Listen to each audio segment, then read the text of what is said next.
Okay, we are going to go. Let's get this party started. Okay, first question, all reals, get set. Here's the question. So take a look at this game, and this game featured a performance that was not so much talked about. But the interesting part is this year, the performance actually got spoken about after a video went viral.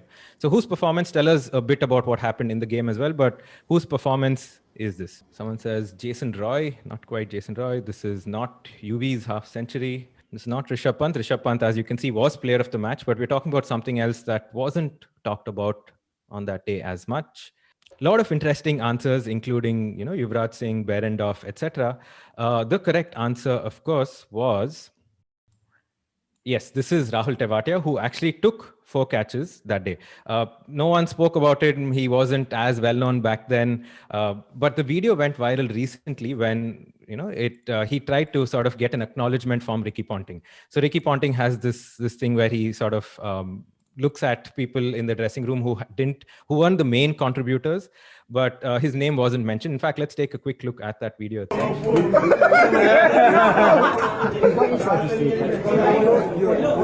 have to in the dressing room.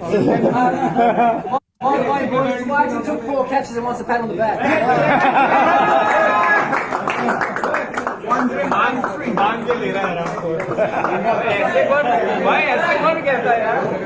जल्दी हो भाई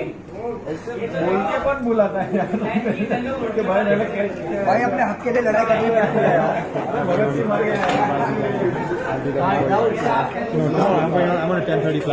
What I like about this video, just maybe digressing, is how the fact that Tewatia's surname has probably gotten mispronounced and has been accepted as the other, or rather the anglicized version of his surname. Like even Indians, I've heard Indians also now refer to him as Tewatia, whereas it's probably, I'm not sure, but probably Tewatia. Yeah, but I think it's I mean, he's probably the story of this year's tournament, really. Only because, every analysis show we've done, we've talked about people, forget cricket, they're equating Rahul Tewatia to fighting the coronavirus. They're saying, if you have to have hope, think of him. Even when all the chips are down, you can still have hope in life. So that's how far people went, not only in players in the dressing room and analysts. People in the chats are sharing that Varun Chakravarti actually has a great story. Started off as a neck bowler, and he's doing really well. Took a bunch of wickets yesterday too. Mohammad Siraj also was from a very tough background. Father's an auto driver, and he got a 2 crore deal from SRH. So yeah, a lot of great stories in the IPL. In fact, Rahul Tewatia is doing pretty well at the Twitter game as well. Nice to see some of these young guns, take to social media. In fact, Harshit says that Natarajan also was a story of the season. Yes, if I'm not mistaken, he was spotted at a TNPL game, the Tamil Nadu Premier League game, where he actually bowled 6 Yorkers in a super over to, I think it was Abhinav Mukund. And people noticed him then, and he's actually lived up to that. So yeah. Points to everyone who said Rahul Tewatia, a whole bunch of correct answers. See, Snehal, even I anglicized the pronunciation right there. My bad. And like Gautam said, we're all wishing that 2020 does Rahul Tewatia and we end the year well after a tough year for all of us, I think. So yeah, his name has become synonymous with that. Let's go to the next question, which is something that is very, very interesting. Okay, so with regards to Mustafizur Rahman, what task was required from these other cricketers? So I'll give you the names. That's Ricky Bowie on the right and Nafis Iqbal in the Mumbai Indians jersey. With regards to the Fizz, as he's called, what specific task was required from these cricketers? Someone saying ice bucket challenge. Good guess there. Someone was saying death bowling, scoring 10 in the final over. So many of you all got the answer. I'm reading correct answers from Yash, Nav. So this is very interesting that Ricky Bowie and Nafis Iqbal were translators for Mustafizur Rahman. So unfortunately, he could speak Bangla and his English wasn't the greatest. So these two were specifically tasked with helping him understand communication and, vice versa as well.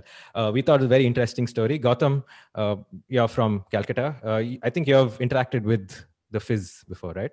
But not just interacted, but I have something in common with both Nafis Iqbal and Ricky Bowie, because I actually well, semi-jokingly threw my hat in the ring, saying that for a Sunrisers event, he was one of the people who were coming up for that sponsor event. And I actually put my hand up and said, listen, if you want to pick me among all the other possible hosts, I can give you this extra feature. I will be translating for him. And they thought about it and said, okay, we'll keep that in mind. But also, the day he was chosen for the auction, I was on the boundary line in a match in Dhaka. You could see he was not focusing on the cricket at all. He just kept looking outside the boundary and doing this. And finally, at the end of the over, he came and whispered to me, "Koto pelam? How much did I get?" So you could see it's not always that people are like, "Oh, I wasn't watching the auction. I didn't care." Of course they care. Snehal, you've been part of like a dressing room, right? The atmosphere. Does language play a huge role? Does everyone understand Hindi? How do people cope with that? Or does everyone understand? Is the communication in English? No, it does play a huge role, and it's really annoying. I mean, we used to have a couple of girls in the Indian team dressing room who would, at the drop of the hat, break away from conversation that the team was having and start talking to each other in their local language, which was Telugu, and it would be so annoying, so frustrating. I just wonder how sometimes foreign coaches overcome this, especially thinking any team that's probably training a coach that's coming in from a country like Australia to a team that probably hasn't had a lot of English speaking people. So then you have appointed translators within the team, and then it's very funny when those translators decide to play a joke on the coach and then translate something, and the entire team starts laughing, and the coach is wondering why they're laughing when I ask them to do fielding drills. Yeah. In our quizzes, if you have not been part of it, it's a very sharey type of experience, right? So you sort of share fun facts, you make bad jokes, whatever. It's totally fine. And as Harish points out, he's the only foreigner to win the emerging player of the year in the IPL so far. So definitely a lot of potential. Yeah, virtual points for you, Harish. Okay, question number 3 coming up. Let's get some party going and get some. There we go. Next question. In 2014, who/what did Ravi Shastri call the best physio in the world? Everybody's favorite Ravi Shastri. Who/what did Ravi Shastri call the best physio in the world? Someone saying old monk, like yes, 100%, but I think he's more of a whiskey person. I'm not sure. Someone is saying Andre Russell's physio. Man, I would love to know what his workout regimen is like. Like, honestly, the guy is ripped. This actually was a very interesting quote by Mr. Ravi Shastri, aka the coach. The answer is the IPL auction. Essentially, Ravi Shastri said the IPL auction persuaded people to actually get fit on time. So he said it's the best physio in the world. Sometimes he thought cricketers would slack off, but like Gautam said last time, this actually matters to a lot of cricketers around the world. So they would get fit in time for the IPL. Gautam, have you met Ravi Shastri? What's he like in real life? I think everyone wants to know this. Yeah, well, I mean, just to sum it up, I'd say the person who said Gabriela Sabatini should be given the prize, not the real one, because that really sums up. I mean, you don't need to say any more than that. In fact, the best compliment I could ever pay him, and he was very happy the first time he ever came home after winning his Audi in '85. We had a party for him at home, and I actually had a poster of him along with a poster of Gabriela Sabatini. You can imagine his reaction. I'm in good company, Bhimani. Make sure that never leaves my side. That's all he said. That's a pretty spot on impression, Gautam. So people are asking who is Sabatini and what's the connect? Gautam, okay, probably younger viewers. How do we put it in context, Snehal? Oh, I'm one of those people asking. Okay, fine. Yeah, you could just Google it. I mean, she came in an era which was after image searches started. So you'll find plenty of, and if you were in that era, she was one of the rare people you could actually go to Archie's and buy a poster of.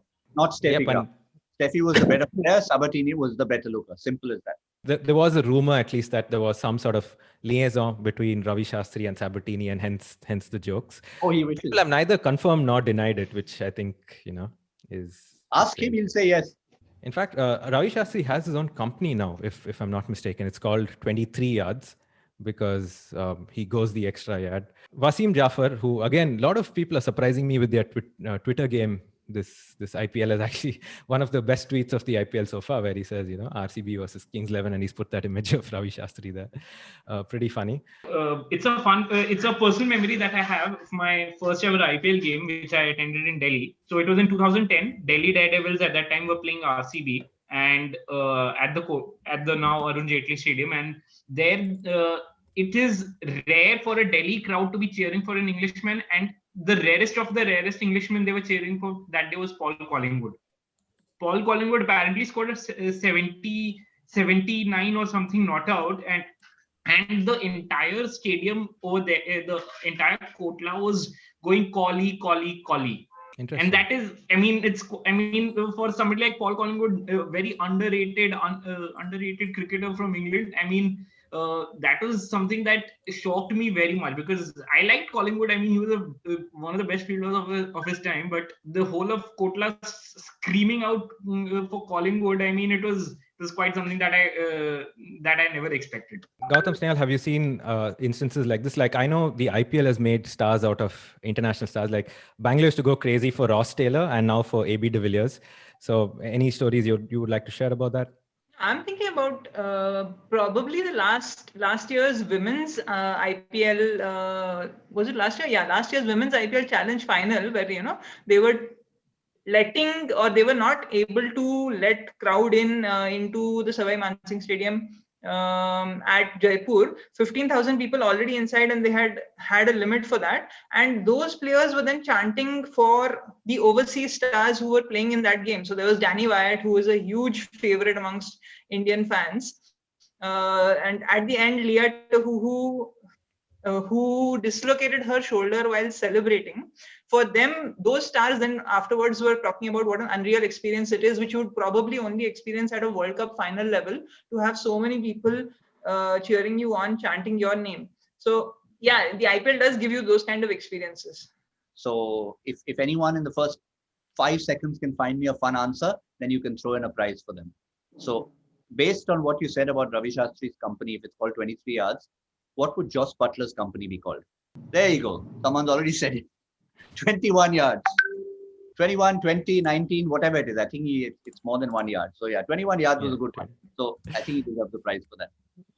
Kohli drives through the covers. It's into the fence like a tracer bullet. So next question, interesting story. If a women's IPL would ever take place with auctions and the same hoopla, why would this player, whom you see here, selection be to any team be different to other players? I'm very glad that a lot of people have immediately recognized who the player was. Great sight. I think you should clarify that you'd want a very specific answer. Obviously, a lot of people might end up identifying her and something about her, but someone said she'd be the only one from the dark side because she's Darth Vader. Yes. I think that one fits Veda Krishnamurthy. Her nickname is Darth Vader. Darth Vader. Is it? That's really? Oh, is that true? Good fun fact. This answer we thought was very interesting. A lot of you all actually got it correct, and Snehal will be deferring to you. But yes, this is Shikha Pandey, and she's actually an Air Force officer.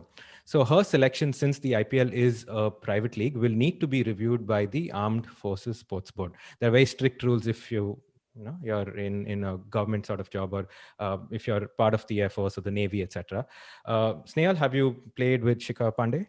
I have played with Shikha Pandey. She's one of the people on the domestic circuit who I really vibed with, because both of us come from science backgrounds. I did a BSc, she did an engineering, and at the time both of us would share notes on how to navigate academics and cricket, which a lot of other people just didn't bother going to college. They would do BComs, and no disrespect to BComs and BAs, but they would do BComs and BAs externally and just turn up for exams, whereas the two of us were kind of actually navigating that, so we had a lot to share. But I think Shikha Pandey is the one person who's given the most taklif to the Air Force Sports Control Board, because every time she has to go for national duty, all those things, she has to have leave, which is not normal for her, because she's not a sports quota employee. She got into the Air Force through the technical quota, worked initially as the Air Force equivalent of air traffic control.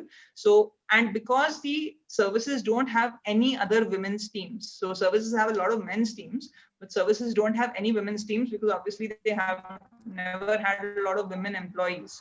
Almost everything that Shikha Pandey does is an exception. Air Force Sports Control Board have been brilliant in supporting her. But if they have one more thing like this, ab kya, they must be saying when she comes to them with an application. Yes. So Shikha was actually my senior at school. So we studied at Kivi Mandavi, Goa, and her father was my Hindi teacher.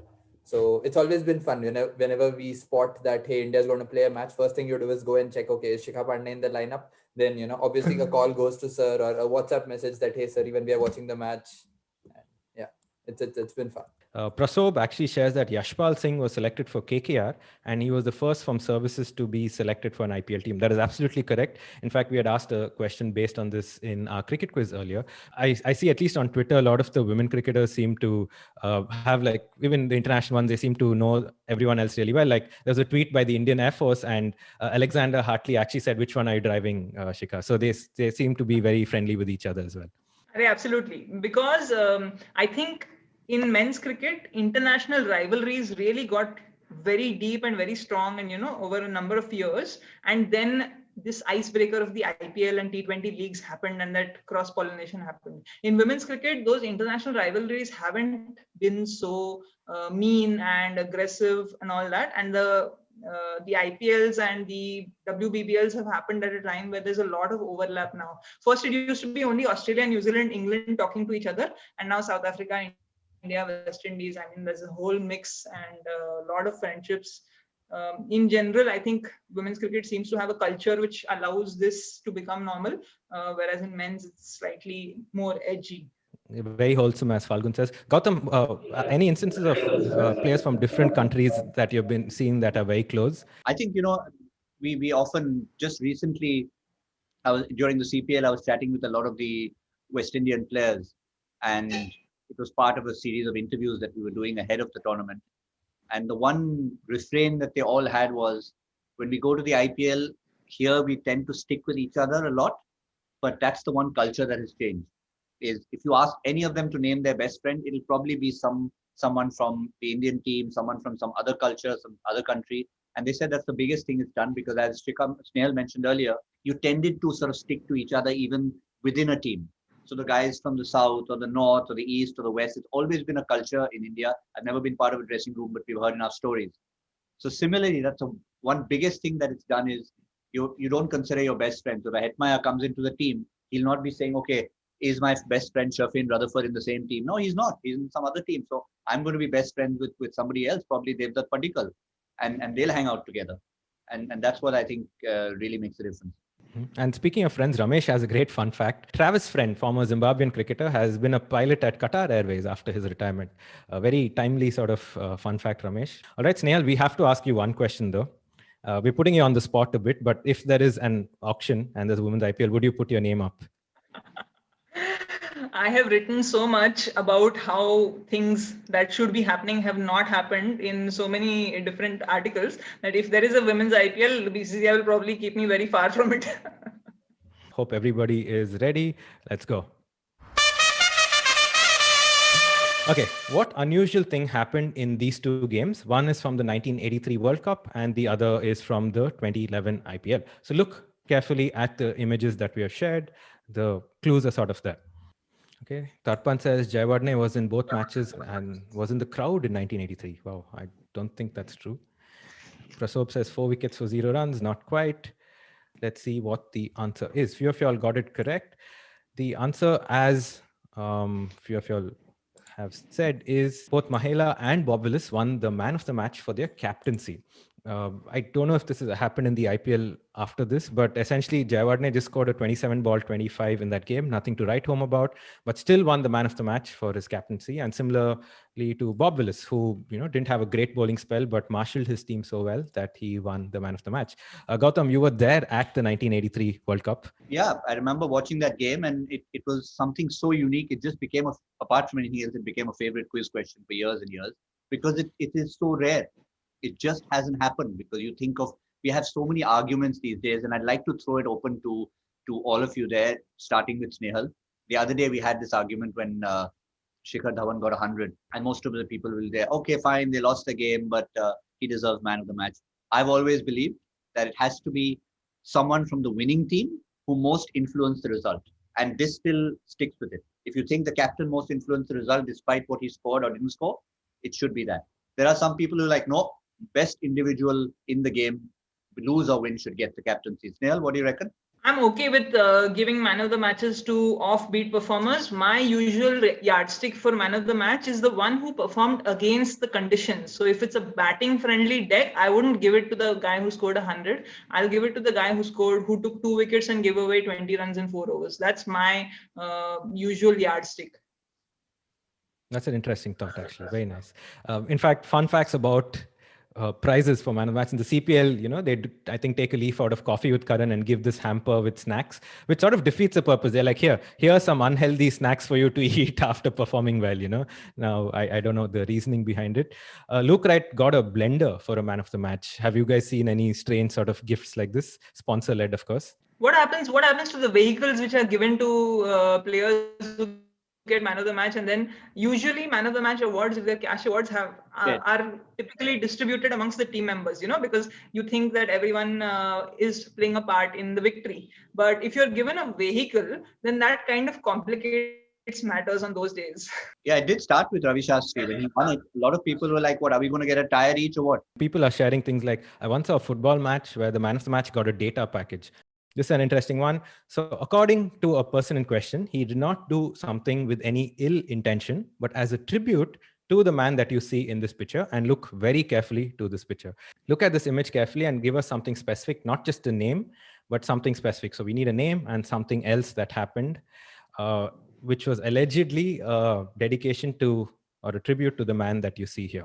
Okay, Swapnil saying Glenn McGrath trying to bowl underarm in the first T20. No, that was a reference to the Trevor Chappell underarm incident from the late 70s. The answer actually is very interesting, that this is Srishant, who claims that the towel that he did, which people said was for match fixing, was actually a tribute to Alan Donald. I don't know. No comment on that. Gautam, Snehal? No, I mean, the only thing you'll say in this kind of a situation is I don't know, I want to get Gautam's thoughts on this also. He would have spoken to a lot of people about this, is that India needs rules for match fixing. India needs laws for match fixing. We don't have them right now. And then what happens is, even just an accusation lands you pretty much in jail and ends your career. And without a real legal framework to prove or disprove what's exactly happened, it's a scary place to be. I mean, if you have the misfortune to be there. So I think it stems across cultures, and it has to permeate into that the opposite must be true in cricket as well. But I was not even focusing on that. It was interesting. So many people had zinc cream as the right answer, because it's something when Alan Donald started, and he told us the story the first time we met him, that he didn't use it for the sun the first time he wore it. He used to be this really nice guy who would be fielding on the boundary after he bowled his over, and kids would come and he'd sign the autographs and everything like that. And his coach, whoever his coach was at the time, said, listen, you've got to have this image of a fast bowler. You can be a Mr. Nice Guy later. So do something about yourself. And the first thing he did is, okay, let me look mean, and then I can start bowling a little bit quicker. Gautam, you have actually met Srishant fair number of times, haven't you? Yes, I've just stayed away from dancing classes, but I think my best memory of him would be someone wrote that Andre Nell answer there. I mean, yes, even before he actually became a semi-professional dancer and came on the show, he used to do a lot of it on the field, and those are one of my great memories. 2006 Johannesburg Test match, doing that whole face-off with Andre Nell, and of course when India went and won the Test match, these are the kind of scenes we had on the sideline. You found a picture of me with MSD. You can imagine someone like him was being so free-flowing, literally and otherwise. Imagine how Srishant was. He was going nuts in the dressing room, and it was the first time in my memory of being a journalist that we were invited into the dressing room to help them trash the dressing room along with the players. Is this the secret to your great hair, Gautam? Beer, yeah, absolutely. Beer shampoo. It works beautifully. Okay.